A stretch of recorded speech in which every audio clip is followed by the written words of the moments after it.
പഹൽഗാമിലെ പാകിസ്ഥാൻ ഭീകരാക്രമണത്തിന് പിന്നിൽ മറ്റു രാജ്യങ്ങളുടെ പിന്തുണയുണ്ടെന്ന സംശയം ബലപ്പെടുന്നു ഉണ്ടെന്ന് അമേരിക്കൻ ഇന്റലിജൻസിന്റെ വിലയിരുത്തലും വരുന്നു. മൂന്നാം ലോക മഹായുദ്ധത്തിലേക്ക് കാര്യങ്ങളെ എത്തിക്കാനുള്ള ഗൂഢാലോചന ഇതിന്റെ പിന്നിലുണ്ടെന്നാണ് ഉയരുന്ന വിലയിരുത്തൽ. പാകിസ്ഥാന് പിന്നിൽ ചൈനീസ് പിന്തുണയുണ്ടെന്ന വാദം പോലും ശക്തമാവുകയാണ്. ഇന്ത്യക്കെതിരെ പാകിസ്ഥാൻ നടത്തുന്ന നീക്കങ്ങൾക്ക് പിന്നിൽ ചൈനയുടെ യുദ്ധമോഹമാണെന്ന ചർച്ചയാണ് സജീവമാകുന്നത്.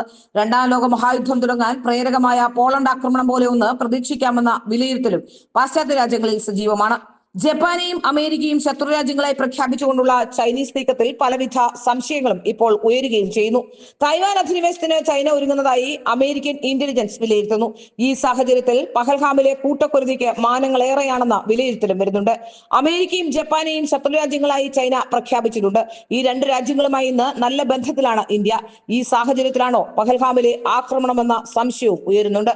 1939 സെപ്റ്റംബർ 1 ജർമ്മനിയുടെ പോളണ്ട് ആക്രമണത്തോടെയാണ് രണ്ടാം ലോക മഹായുദ്ധത്തിന് തിരശ്ശീല ഉയരുന്നത്. സെപ്റ്റംബർ 3 ബ്രിട്ടനും ഫ്രാൻസും ഉൾപ്പെട്ട സഖ്യകക്ഷികൾ ജർമ്മനിക്കെതിരെ യുദ്ധം പ്രഖ്യാപിച്ചു. ജർമ്മനി, ഇറ്റലി, ജപ്പാൻ തുടങ്ങിയവ ചേർന്ന് സഖ്യം അച്ചുതണ്ട് ശക്തികളെന്ന് അറിയപ്പെടുന്നുണ്ട്. 1941 റഷ്യയും പോൾ ബാർബർ ആക്രമണത്തെ തുടർന്ന് US സഖ്യകക്ഷികൾക്കൊപ്പം ചേർന്നു. ആരംഭത്തിൽ വിജയങ്ങൾ നേടിയ ജർമ്മൻ പക്ഷം 1942 ആയതോടെ പരാജയപ്പെട്ടു തുടങ്ങി. 43 ഇറ്റലി കീഴടങ്ങി. 45 ഏപ്രിൽ 22 മുസോളിനി കൊല്ലപ്പെട്ടു. ഏപ്രിൽ 30 ഹിറ്റ്ലർ സ്വയം ജീവനൊടുക്കി. ഓഗസ്റ്റിൽ അമേരിക്ക ജപ്പാനിൽ അണുബോംബ് നിർമ്മിച്ചു. സെപ്റ്റംബറിൽ 2 ജപ്പാനും കീഴടങ്ങിയതോടെ രണ്ടാം ലോക മഹായുദ്ധത്തിന് തിരശ്ശീല വീഴുകയായിരുന്നു. ഇതാണ് രണ്ടാം ലോക മഹായുദ്ധത്തിന്റെ ഒരു ചരിത്രം. സമാന രീതിയിൽ ഇന്ത്യയെ പ്രകോപിപ്പിച്ചുകൊണ്ട് തെക്കനേഷ്യയിലെ കാര്യങ്ങൾ വഷളാക്കുമ്പോൾ തായ്വാനിലേക്ക് ഇരച്ചു കയറാൻ ചൈന ആഗ്രഹിക്കുന്നുണ്ട് എന്നാണ് വിലയിരുത്തൽ. അങ്ങനെ വന്നാൽ അതൊരു ലോക മഹായുദ്ധമായി തന്നെ മാറിയേക്കാം. വ്യാപാര ചുങ്കത്തിലെ ചർച്ചകളും പ്രതിസന്ധികളുമെല്ലാം അമേരിക്കയും ചൈനയും തമ്മിലുള്ള ബന്ധം വഷളാക്കിയിട്ടുണ്ട്. ഇതിനൊപ്പം തായ്വാൻ പ്രതിസന്ധിയും കൂടുതൽ ശക്തമാവുകയാണ്. അമേരിക്കൻ, ജപ്പാനീസ് യുദ്ധക്കപ്പലുകളെ ശത്രുക്കപ്പലുകൾ എന്ന് വിളിച്ച് ചൈന കൂടുതൽ പ്രകോപനം ഉണ്ടാക്കുന്നുമുണ്ട്. ജമ്മു കാശ്മീരിലെ പഹൽഗാമിലുണ്ടായ ഭീകരാക്രമണത്തെ അപലപിച്ച് ചൈന രംഗത്ത് വന്നിട്ടുണ്ട്. എന്നാൽ ഇന്ത്യ നേരിടേണ്ടി വന്ന ദുരന്തത്തിൽ ഏറ്റവും ആത്മാർത്ഥമായി സഹതപിക്കുന്നതായി ചൈനയുടെ വിദേശകാര്യ മന്ത്രാലയം ബുധനാഴ്ച അറിയിച്ചിട്ടുമുണ്ട്. ആക്രമണത്തിൽ കൊല്ലപ്പെട്ടവരെ ഓർത്ത് വ്യസനിക്കുന്നതായും കൊല്ലപ്പെട്ടവരുടെയും പരിക്കേറ്റവരുടെയും കുടുംബാംഗങ്ങളോട് ആത്മാർത്ഥമായ അനുതാപം പ്രകടിപ്പിക്കുന്നു എന്നുമൊക്കെ ചൈനീസ് വിദേശകാര്യ മന്ത്രാലയ വക്താവ് ഗുവോ ജിയാകുൻ പറയുകയും ചെയ്യുന്നുണ്ട്. ആക്രമണത്തെ ചൈന ശക്തമായി അപലപിക്കുന്നതായും അദ്ദേഹം കൂട്ടിച്ചേർത്തിട്ടുണ്ട്.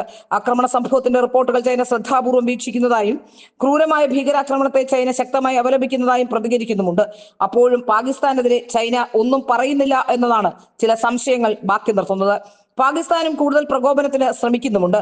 ആണവയുദ്ധ ഭീഷണി പോലും ഇന്ത്യക്കെതിരെ പാകിസ്ഥാൻ ഉയർത്തുന്നുണ്ട്.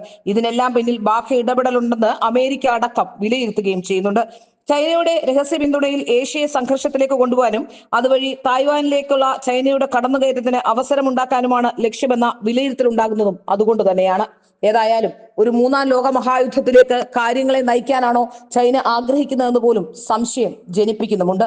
അതിനുള്ള പ്രകോപനവും അതിനുള്ള സൗകര്യവും പാകിസ്ഥാന് ചെയ്തു കൊടുക്കുകയാണോ ചൈന എന്ന സംശയം ബലപ്പെടുന്നു.